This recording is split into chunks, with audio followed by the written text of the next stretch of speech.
가장 불행한 사람의 공통점. 자, 퀴즈 하나 내볼게요. 세상에서 가장 불행한 사람은 누구일까요? 전쟁터에서 총을 든 사람, 아니면 가난에 허덕이는 사람, 아니면 큰 병을 앓고 있는 사람. 물론 그분들도 힘드시죠. 그런데 말이죠, 오늘 제가 소개할 가장 불행한 사람은 따로 있습니다. 바로 주변 모든 사람이 저 사람 진짜 착해 라고 말하는 사람입니다. 에이, 도파님, 착한 게 왜 불행해요? 착한 게 좋은 거 아닌가요? 맞아요. 저도 그렇게 배웠거든요. 그런데 말이죠, 제가 수십 편의 심리학 논문과 뇌과학 연구를 뒤지고 수백 명의 사례를 분석하면서 발견한 충격적인 사실이 있어요. 만약 여러분도 거절하지 못하는 성격 때문에 힘들다면 이 영상 보시고 인사이트 얻어가시길 바랍니다. 착하다 하는 말을 가장 많이 듣는 사람들의 스트레스, 호르몬 수치가 소위 나쁜 사람이라는 소리를 듣는 사람들보다 평균 40% 이상 높다는 겁니다. 뭔가 이상하죠? 착하게 살면 마음이 편해야 하는데 왜 정반대인 걸까요? 오늘 저 도파가 그 수수께끼를 완전히 풀어드리겠습니다. 그리고 이 영상이 끝날 때쯤 여러분은 아마 이런 생각을 하게 될 거예요. 아, 내가 착한 게 아니었구나. 나 그냥 무서웠던 거구나. 자, 시작해봅시다. 착함이라는 이름의 거대한 오해. 착한 게 아니라 당신의 뇌가 살려달라고 외치는 겁니다. 여러분, 잠깐만요. 뇌 이야기부터 해야 해요. 어렵지 않아요. 진짜 재밌거든요. 우리 뇌 안에는 아주 예민한 경비원이 한 명 살고 있어요. 이름은 편도체, 에믹달라. 아, 어렵다고 닫지 마세요. 그냥 뇌 속의 겁쟁이 경비원이라고 생각하세요. 이 경비원, 원래 임무가 뭐냐면요, 수십만 년 전 인류가 아직 동굴에서 살 때 사나운 맹수가 나타나면 재빨리 신호를 보내는 역할이었어요. 위험해, 도망가. 아니면 샤워. 근데 문제가 생겼어요. 현대인의 뇌 속 이 경비원은 업그레이드가 안 됐습니다. 맹수 대신 뭘 보고 경보를 울리냐면요, 상사의 날카로운 눈빛 하나, 친구의 짧은 답장, 단체 카톡에서 나 혼자 일십당한 상황, 회의 시간에 내 의견에 아무도 동의 안 하는 그 침묵. 이것들을 이 경비원이 맹수 출몰과 동급 경보로 처리해버리는 거예요. 그래서 우리 몸에선 뭐가 일어나냐면요, 심장이 빨리 뛰고 손에 땀이 나고 머릿속이 하얘지고 그 유명한 스트레스 호르몬인 코르티솔, 이 폭발적으로 분비됩니다. 자, 이때 뇌가 선택지 3개를 내밉니다. 첫 번째, fight, 싸우기. 야, 나 그렇게 대하지 마. 두 번째, flight, 도망가기. 그냥 그 자리를 피해버리기. 세 번째, fun, 굴복하기. 상대방 비위 맞추기, 웃기, 맞춰주기. 여러분이 선택한 건 뭐였나요? 아마 대부분 세 번째, fun이었을 겁니다. 그리고 주변 사람들은 그 fun 반응을 보고 이렇게 말했겠죠. 와, 쟤 진짜 착하다. 어떤가요?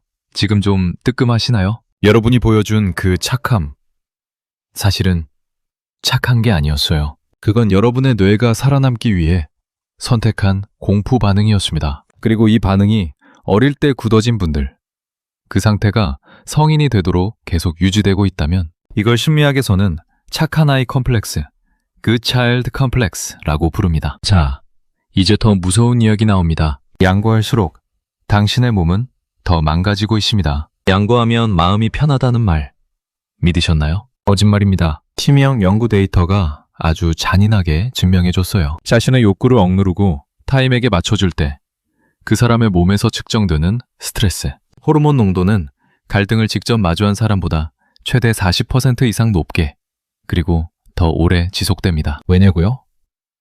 갈등을 직접 마주한 사람은 갈등이 해결되는 순간 스트레스가 끝납니다. 끝이 있어요. 그런데 갈등을 회피한 사람은요, 갈등이 해결된 게 아니에요. 그냥 뚜껑을 덮어놓은 것 뿐입니다. 그 불씨가 꺼진 게 아니라 뇌의 변연계 어딘가에서 아직도 타고 있어요. 언제 터질지 모르는 채로요. 수학적으로 비유해드릴게요. 갈등을 마주하는 사람의 스트레스는 이렇습니다. 확 올라갔다가 해결되면 확 내려옵니다. 깔끔해요. 그러면 갈등을 계속 회피하는 사람의 스트레스는요, 지수함수처럼 시간이 지날수록 쌓여갑니다. 처음엔 작아 보여요. 그런데 나중에는 걷잡을 수 없이 커져서 결국 전체가 무너지죠. 이쯤 되면 여러분 중에 이런 분들 계실 거예요. 그래도 이기적인 사람보다는 낫잖아요. 저는 그냥 배려하는 거라고요. 맞아요.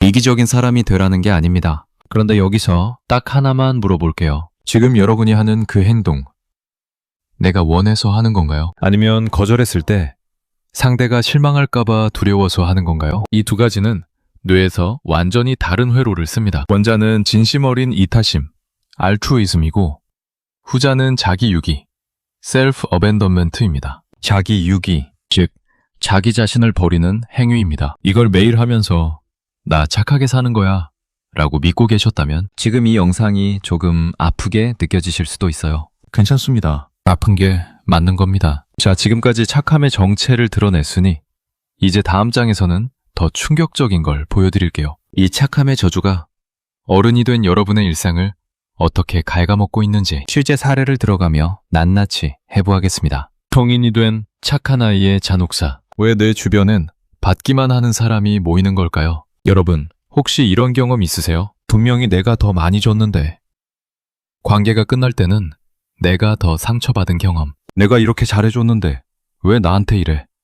싶은 관계들. 항상 먼저 연락하고 항상 먼저 맞춰주고 항상 먼저 사과하는데 어쩐지 결국엔 내가 더 외로운 느낌. 이거 우연이 아닙니다. 심리학에 상보적 관계, complementary relationship라는 개념이 있어요. 쉽게 말하면 한쪽이 과도하게 맞추면 반대쪽은 자동으로 과도하게 요구하는 역할을 맡게 된다는 거예요. 마치 시소처럼요. 한쪽이 너무 낮아지면 반대쪽이 너무 높아집니다. 그리고 무서운 건요.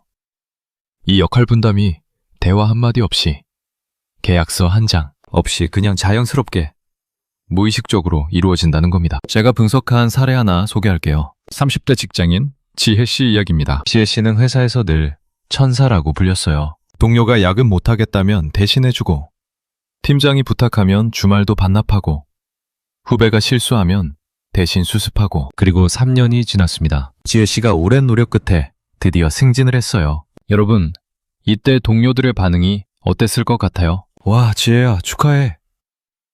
아니었습니다. 야, 너 바빠지면 내일은 이제 누가 해줘? 승진하면 더 도와줄 수 있겠네. 지혜 씨가 3년 동안 보여준 그 친절과 호의가 어느새 동료들에게는 지혜가 당연히 해줘야 하는 일이 되어버린 겁니다. 호의가 권리가 된 거예요. 여러분 주변에도 혹시 이런 관계 있지 않으세요? 처음엔 내가 선의로 해줬던 건데 지금은 안 해주면 내가 뭔가 잘못한 사람처럼 느껴지는 그런 관계들. 이건 여러분이 약해서가 아닙니다. 이건 시스템의 문제예요. 경계를 그어두지 않으면 상대방이 스스로 선을 그어버립니다. 여러분이 원하지 않는 위치에 거절이 칼처럼 아픈 이유.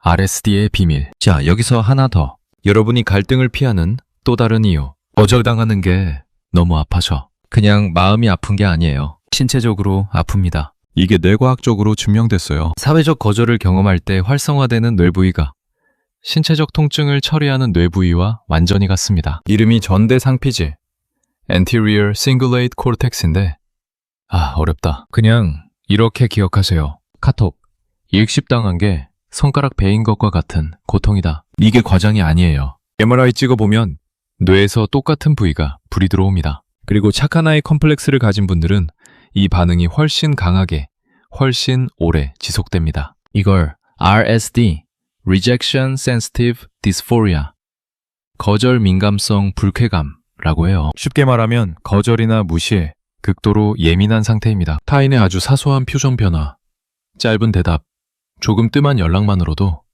내가 뭘 잘못했나? 저 사람 나 싫어하나? 내가 너무 나댔나? 라는 생각이 폭발적으로 밀려오는 거예요. 혹시 이런 경험 있으세요? 친구가 평소보다 답장이 조금 늦어졌을 때 머릿속에서 벌써 온갖 시나리오를 다 써봤던 경험. 화난 건가? 내가 지난번에 뭔가 실수했나? 나 싫어지면 어쩌지? 그리고 결국 내가 먼저 나 뭔가 잘못한 거 있어? 라고 물어봤더니 친구는 그냥 바빴던 것뿐이었던 경험. 있으시죠? 저도 있었거든요. 이게 바로 RSD입니다. 그리고 이 고통이 너무 두렵기 때문에 여러분은 아예 거절당할 상황 자체를 만들지 않으려고 자신의 욕구를 지워버립니다. 내 의견을 말하지 않으면 내 의견이 거절당할 일도 없고 내가 원하는 게 없으면 원하는 걸 못 받아도 안 아프니까요. 그런데 역설이 뭔지 아세요? 자신을 지울수록 타인은 여러분을 더 쉽게 무시하게 됩니다. 존재감이 없는 사람에게는 배려를 해야 한다는 신호가 가지 않거든요. 그러면 도파님, 어떻게 해야 해요? 조금만요. 아직 이야기가 끝나지 않았습니다. 더 무서운 이야기가 남았어요. 갑자기 변했다는 소리.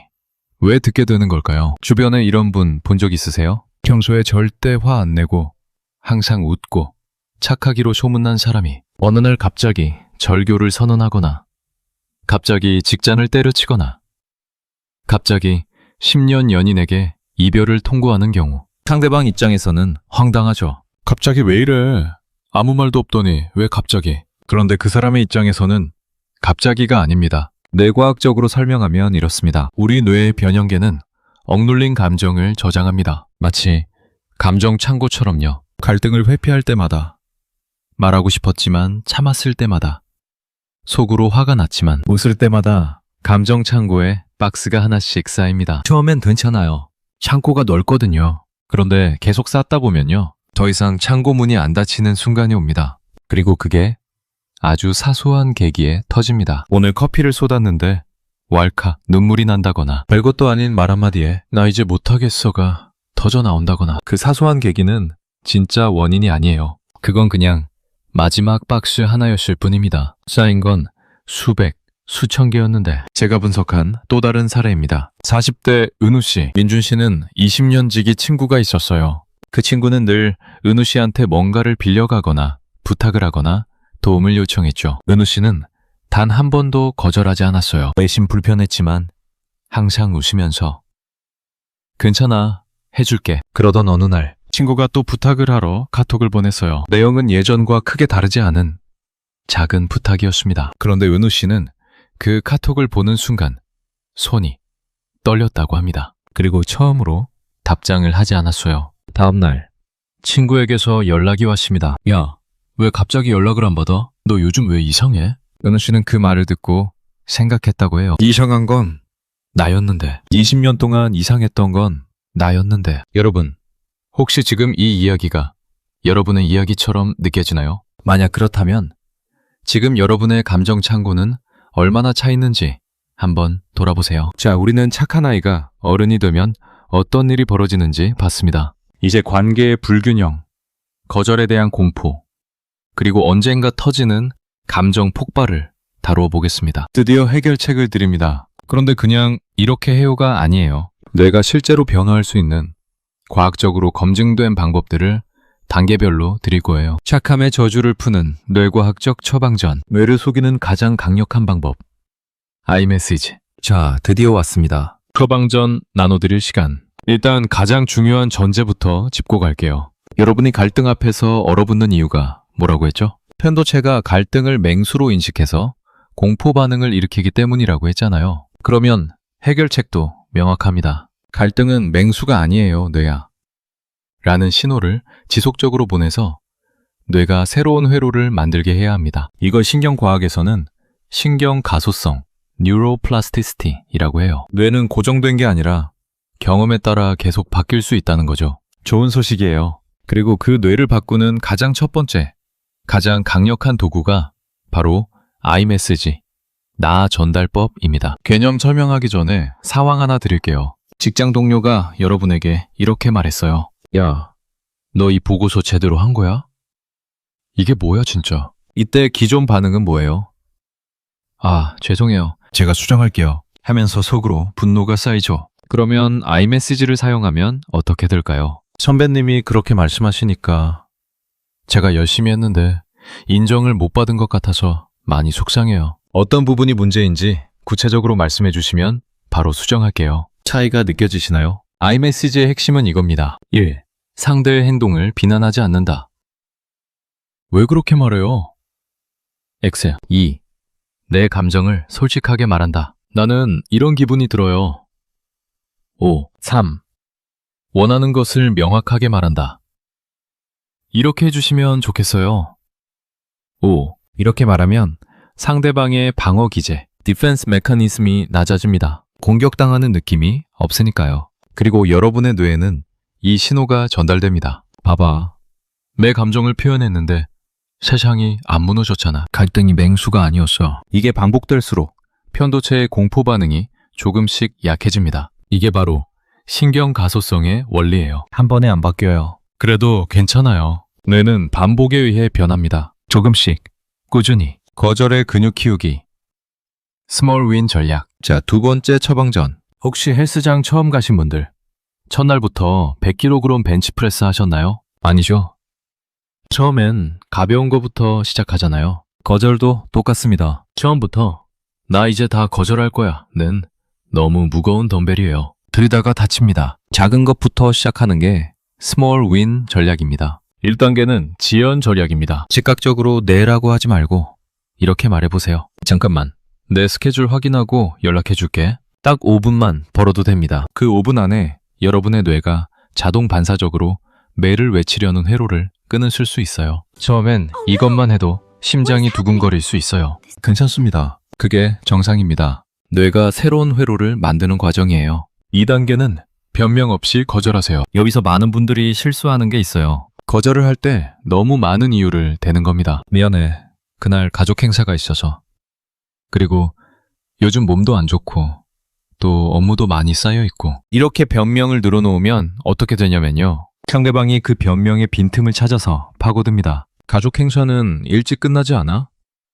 그 다음에 와도 되잖아. 변명은 협상의 여지를 만들어주는 겁니다. 대신 이렇게 해보세요. 미안해. 이번엔 좀 어려울 것 같아. 끝. 이유를 길게 설명하지 않아도 됩니다. 여러분은 이유를 증명할 의무가 없어요. 기억하세요. 거절은 관계를 끊는 게 아닙니다. 거절은 경계를 긋는 것입니다. 그리고 진짜 관계는 경계 위에서 더 건강하게 피어납니다. 3단계는 감정일기 쓰기입니다. 거창한 게 아니에요. 자기 전에 딱 3문장만. 오늘 내가 참은 게 뭐였지? 그때 내 감정은 어땠지? 다음엔 어떻게 말하면 좋을까? 이 훈련이 쌓이면 자기 감정을 인식하는 정서 인식 능력, emotional awareness가 높아집니다. 그리고 이게 높아지면 감정이 터지기 전에 알아챌 수 있어요. 창고문이 닫히기 전에요. 진짜 착함의 완성. 아모르 파티. 드디어 마지막입니다. 저 도파가 이 영상을 통해 가장 하고 싶었던 말을 이제 드릴게요. 철학자 니체가 이런 말을 했어요. 아모르 파티. 자신의 운명을 사랑하라. 운명을 사랑하라는 말. 거창하게 들리죠? 그런데 저는 이 말을 이렇게 해석합니다. 자신의 욕구를 사랑하라. 자신의 감정을 사랑하라. 자신의 경계를 사랑하라. 여러분이 갈등을 피하기 위해 자신을 지워온 것. 사실은 자신의 운명을 거스르는 일이었습니다. 여러분 안에는 원하는 것이 있어요. 싫은 것이 있어요. 화나는 것이 있어요. 그 모든 것이 여러분의 일부입니다. 그걸 죽이는 건 여러분의 반쪽을 죽이는 것과 같아요. 여기서 잠깐 MBTI 이야기를 해볼게요. 착한 아이 컴플렉스가 특히 강하게 나타나는 유형들이 있어요. 보통 F감정형 유형, 특히 INFJ, INFP, ENFJ, ESFJ 같은 유형들이 타인의 감정에 매우 민감하고 조화를 중요시하는 경향이 강하거든요. 이분들의 공감 능력은 진짜 엄청난 강점입니다. 문제는 그 공감 능력이 자신을 향해야 할 때도 자꾸 타인에게만 향한다는 거예요. MBTI T사고형 유형이라고 해서 이 문제에서 완전히 자유로운 건 아니에요. ISTJ나 ISFJ 같은 유형들은 의무감과 책임감이 너무 강해서 거절을 의무를 저버리는 것으로 느끼는 경향이 있거든요. 결국 어떤 유형이든 내면에 거절하면 안 돼 라는 신호가 너무 강하게 박혀 있다면 그게 다 오늘 우리가 이야기한 것들의 다른 버전입니다. 자, 처음으로 거절을 시작하면 어떻게 될까요? 솔직히 말씀드릴게요. 몇 명이 여러분 곁을 떠날 수 있습니다. 그 사람들 붙잡지 마세요. 왜냐면요, 여러분의 착함을 이용해서 자신의 필요를 채우던 사람들은 여러분이 경계를 긋는 순간 떠납니다. 그건 그 관계가 원래 그런 관계였다는 증명이에요. 반면 진짜 여러분을 아끼는 사람들은요, 여러분이 미안해, 이번엔 힘들 것 같아 라고 말했을 때 오히려 이렇게 말합니다. 그래, 괜찮아, 무리하지 마. 그리고 내심 안도합니다. 이제야 이 친구가 자기 자신을 챙기는구나. 오늘 우리가 함께 배운 것들 정리해드릴게요. 첫째, 착함은 미덕이 아니라 공포 반응일 수 있습니다. 편도체가 갈등을 맹수로 인식해서 생긴 펀 반응이에요. 둘째, 양보할수록 스트레스는 더 높아지고 더 오래 지속됩니다. 감정은 사라지지 않고 쌓입니다. 셋째, 자기를 지울수록 타인은 여러분을 더 가볍게 여깁니다. 경계 없는 친절은 착취의 초대장이 됩니다. 넷째, 뇌는 변할 수 있습니다. 아이메시지, 스몰 윈 전략. 감정 일기로 편도체의 공포 회로를 천천히 재설계할 수 있어요. 다섯째, 진정한 착함은 자신의 가치관과 욕구를 세운 위에서 타인과 교류하는 강인함입니다. 여러분은 태어날 때부터 남의 기분을 맞춰주기 위해 이 세상에 온 게 아닙니다. 여러분은 여러분의 인생의 주인공으로 태어났습니다. 착하다는 말이 더 이상 저주처럼 들리지 않을 그날, 그건 여러분이 진짜 자신의 편이 되어줬을 때 찾아올 겁니다. 오늘도 수고 많으셨어요. 자기 자신을 지키느라. 그리고 처음으로 이런 생각을 해줘서 고마워요. 그리고 처음으로 이런 생각을 해줘서 고마워요. 저 도파가 응원합니다. 이 영상이 오늘 여러분의 하루에 작은 용기가 되었다면 구독과 좋아요로 도파민 연구소를 응원해주세요. 여러분이 더 이상 갈등 앞에서 작아지지 않고 자신만의 색깔로 빛나는 삶을 살 때까지 저 도파가 함께 고민하고 연구하겠습니다. 다음 영상에서 만나요.